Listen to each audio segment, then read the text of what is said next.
Oh yeah, third coffee of the day, and we are ready. There's nothing more frustrating than booking a sales call. You spend all day sitting there calling. You get one booked in. You're sitting there thinking, "Oh, it's gonna show. This is gonna be a good lead. I already spoke to him. Already, this guy seems nice. I've built rapport." And then he doesn't show up. Okay, and then the other 10 sales calls you booked in for your entire day don't show up. Or you have a setting team that you pay on commission, and guess what? Your show rate's so bad that they leave the offer, and you have to keep finding more and more. Let's fix that, right? Because it's very simple to do. There are a couple concepts that it's a different game, right? It's a different game to paid ads. I got a real cool lightning storm going on in the background, so keep an eye out on the window. You'll see some cool lightning bolts. Anyway, it's a different game to paid ads. What can we do? First of all, let's diagnose the problem. Everyone's doing the wrong thing. They're all saying, "Oh, cold SMS doesn't work. The show rate's shit. I need to do warm. I need to do this." All right, that's fine. But let's diagnose why first, at least. Why would the show rate be low? Believe it or not, I'll give you the most common reason, which is kind of scary. Okay? It's actually very frustrating, and it's a little bit strange as well. Number one, the most common reason why they don't show to a call is because they just didn't intend on showing up in the first place. Crazy, right? It might seem a little bit weird, but when you think about it for a moment, if a random stranger called you up on your phone right now and you answered it, because you have to, because you're a business owner, and you answer your phone, and the guy just hooked you into the conversation, because we're clever guys, right? We've got a good script, we hook them in the conversation, and you almost kind of pressure them to book a call. You don't really, but you kind of push them down the funnel towards the end of the script and book them in. You make it seem uncomfortable for them to say no to booking. Right, would you be rude and hang up, or most likely just go along with it and schedule? Hey, I know like a lot of you would hang up, but I also know there's a huge amount of you that just simply would go along with it, right? And especially if you're talking to a salesperson who's going to push anyway. So the easiest way to stop that is to ask questions. Like, what is the objective here of asking questions? It's to disqualify, not qualify. A lot of people are aiming to qualify. You're looking for reasons for them to be qualified. You should be looking for reasons to disqualify them. So ask them these questions, and I put this in my script. What is stopping you right now from getting jobs? If they say, well, nothing really. There's no reason to jump on the call. There's no need. I can't help them. They're already fine. They don't need my help. There's no pain. What exactly would you be looking for help with? Nothing really. If they don't have something for you to help them with, they won't be able to answer that question. And then the last question I always ask after I've scheduled a time is I'll say, "Can I ask you something real quick?" And it may seem a bit weird. They'll go, yeah. If you do like our system, and it ticks all the boxes, is it something you genuinely consider moving forward with now, or are you just curious? If they say just curious, pitch them a little bit on that setting call, and if they're actually serious and think, "Oh shit, okay, yeah, maybe I would move forward," just say to them, "I'd really be looking for a yes on that. Otherwise, there's no point us booking the call." Be open and honest with them. Some of you may think that's a little bit abrupt, but it's actually not. Like, these business owners want you to just be abrupt. Otherwise, you end up like this guy who thinks he's the shit, but in reality, his prospects on the other end of the phone saying, yeah, 7 will do. 6 p.m. will do. Yeah, no problem. Okay. Number 3 is they think you are... Sorry, number 2. Jesus, that was a long one. Number 2, they think you're just another marketing guy. Okay? When you speak to someone on the phone, whether you like it or not, your brain creates imagery. It's what every human being does. It's a natural thing. For example, when I got my first sales role a long time ago, I was speaking to the US market, hence why I'm still in it today, and not the UK market. And I had this image in my brain of what these people might look like on the end of the phone, what a business owner was. Right? I kind of put them on a pedestal almost, funny enough, which is a little bit weird, and maybe a lot of other people have experienced that.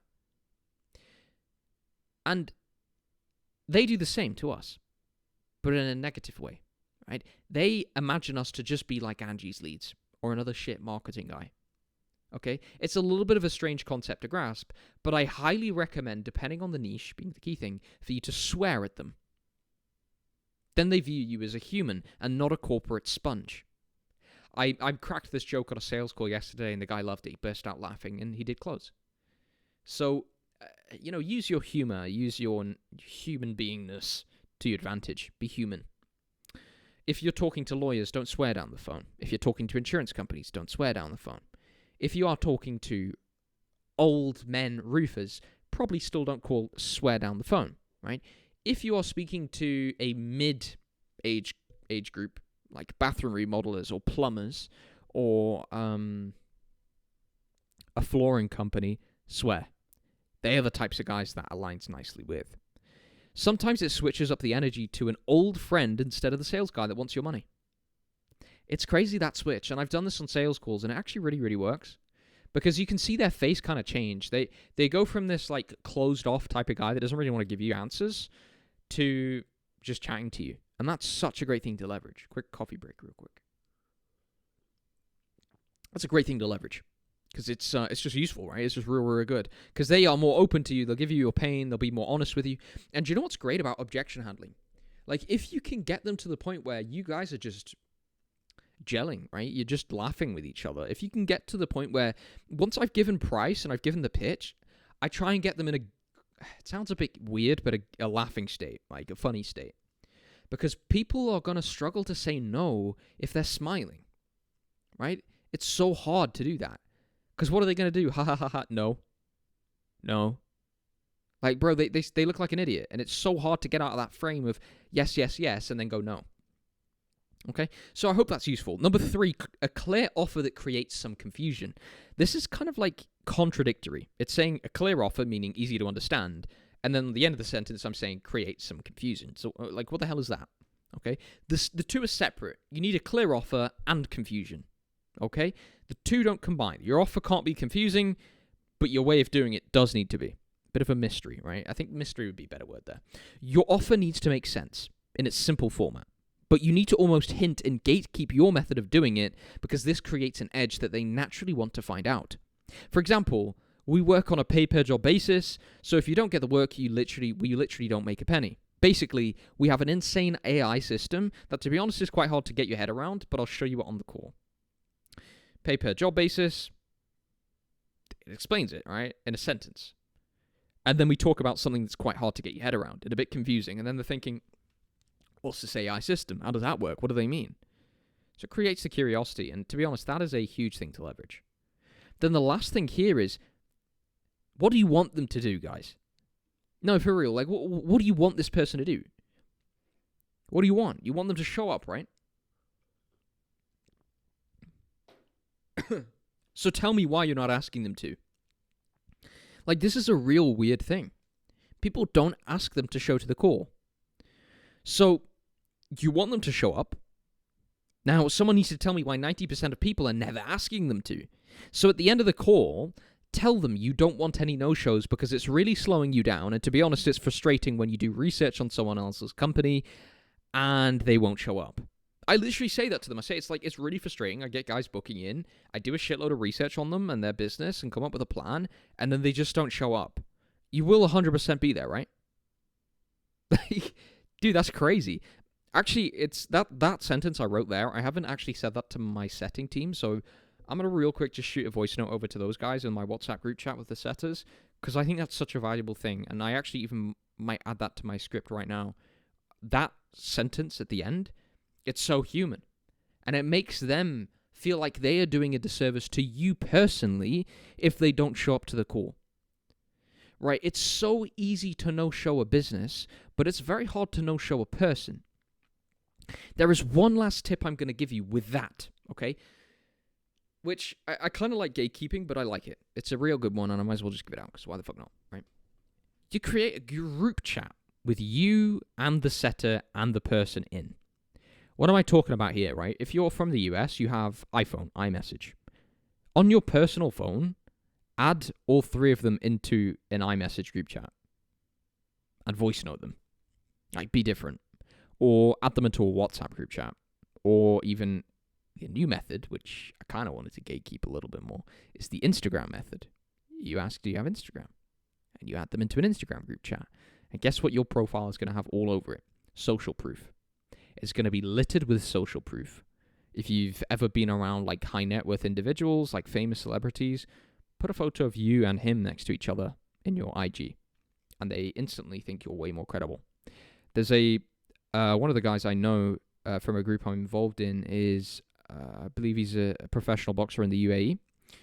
Very good connections with the Tate brothers and a few other people as well, like Warren Spencer.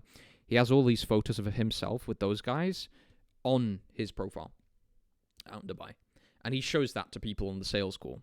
Imagine the level of credibility that brings. His close rate, I think he told me once, was 85%. What the fuck? Like, 85% is ridiculous. I personally have not achieved an 85% close rate. Okay? And there are other tactics that I'm going to use similar to his where I will achieve that at some point. And my system will be even more efficient. But that's for another video. Anyway, we've covered all of the core principles and literal, that's not a word, literal actionable steps that you can use to increase your show rate. Okay? One last obvious one is using the phone. When they're booked in, an hour before, call them. A day before, call them. 20 minutes before, call them to check. Get on that phone and make sure they show up to the meeting and make sure they know how to. That's an obvious one. Just tell them the basics, guys. Basic shit. Phone them, tell them to click the link, and they will jump on. Sometimes, and I know it seems strange and a bit patronizing, but you have to treat them like a child. Walk them through it step by step. Click the link, click join, turn your camera on, unmute yourself, and you can speak to us through the call. It's very easy. But you do have to explain it to them, especially contractors. They're good with tools, but maybe not technology. Anyway, this video has been really condensed. I like to keep it short. I like to give you as much value as possible. Today in this video, if you did pay attention, there are actionable steps that you can put into your business today to move the needle forward. Any questions? Simply, you know where to head over to, my friends. The Instagram, quick message, quick voice note. Tell me what your problem is. I will hopefully provide a solution or an answer to your question. Have a good rest of your day. I will see you soon.